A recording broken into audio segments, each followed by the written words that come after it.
Here is a short video made by an individual by the name of Steve. How does ATP synthase operate? And then I want you to explain to me how a Pelton turbine operates and to why they're different. Okay, ATP synthase is an enzyme that makes ATP. Ignorance, pure ignorance. Why did you say that it's an enzyme? It is an enzyme. No, ATP synthase is built on numerous different enzymes or proteins. This animated sequence shows the ATP synthase enzyme in operation.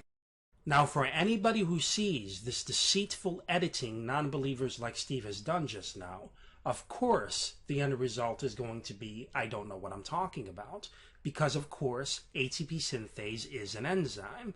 But the argument wasn't, is ATP synthase an enzyme, but about the numerous enzymes and protein subunits that made up the structure in an attempt to break the structure down components by component, then to compare it to the components of other turbines like steam turbines or Pelton turbines.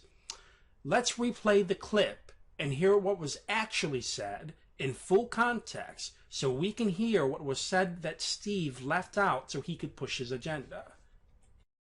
Water, steam, gas, or air. Okay, that's ignorance, pure ignorance. Why did you say that it's an enzyme? It is an enzyme.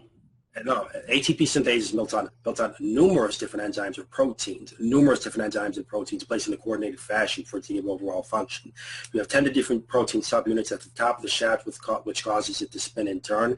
As the gradients come in through that shaft, that'll make it spin and turn, opening up the F1 part of the structure to allow ADP to come in to be converted into adenosine triphosphate. Now, what happens is that along this mitochondrial matrix, there are also, before we get into that, you understand and acknowledge, for example, that with steam turbines and Pelton turbines, there's something being fed into a system, right? Like steam or water, right?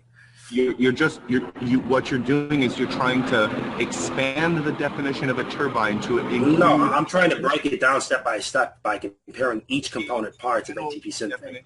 That's what I'm trying to do. I'm trying to compare step by step the component parts of ATP synthase, and then step by step the component parts of Pelton turbines and steam turbines, so you can see that they are directly identical. You see, these are the types of things these non-believers and evolutionists do. They flat out lie, manipulate what we say through editing so they can arrange how we have said something and attack that distortion of what we have said rather than what we are actually saying. And ironically, the same people who act as if they just want our discussions to be productive and to be about points pass this accusation around about me.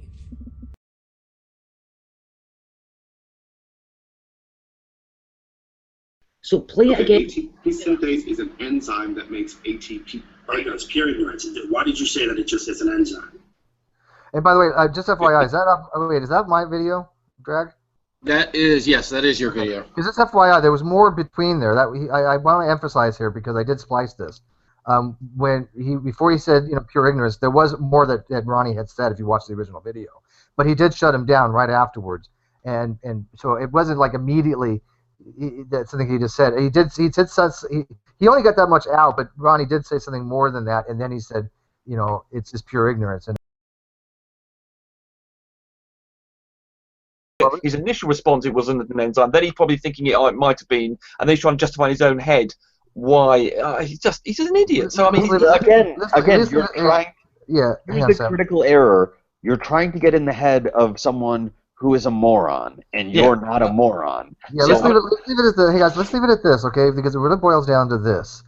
The main fact is that in his 2 hangouts that he had subsequently after I made this video, he doubled down on it, and he said that it was not an enzyme, and I need to learn my science. He used those words? Yes. Right. But of course now he's changed his mind, yeah. Because he actually said that my science was wrong by making this video because it wasn't an enzyme, according to him. Because he has posted that it is an enzyme. Yeah, I've seen him. Those videos are now private, I think. So I have a copy of one, but. Oh right, yes, I haven't seen that. Right, yeah, that's what I haven't seen. So that's what it boils down to. So he backtracked on that one, and even was talking to Sam in a thread. He was going back and forth with Sam, and Sam had pointed out to him that it was an enzyme, and then he kind of changed his tune. Remember that, Sam? Well, yeah, because I quoted the molecular biology of the cell and laid out the exact definitions from the glossary. I mean, for fuck's sake. I mean, the thing that is pissing me off about this is it's not this trivial mistake. It's that he's so stupid, and he revels in it. Like, oh my God. As someone who tries to be informed and tries to be educated and constantly has to work hard to make sure that, I'm doing my best to accomplish those goals, to listen to someone that is so flagrantly unconcerned with it. Exactly. It's infuriating, isn't it? You're trying your best to be accurate, and he's not making any effort at all to do the same thing. And so it's a completely opposite approach to life that's absolutely maddening. Absolutely maddening indeed. Ronnie is too damn stupid and dishonest for any rational person to ever take him seriously.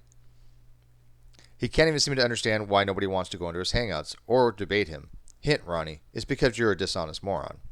He's a completely reprehensible human being with the most terminal case of ejection and Dunning-Kruger of anyone that the great debate community has ever seen.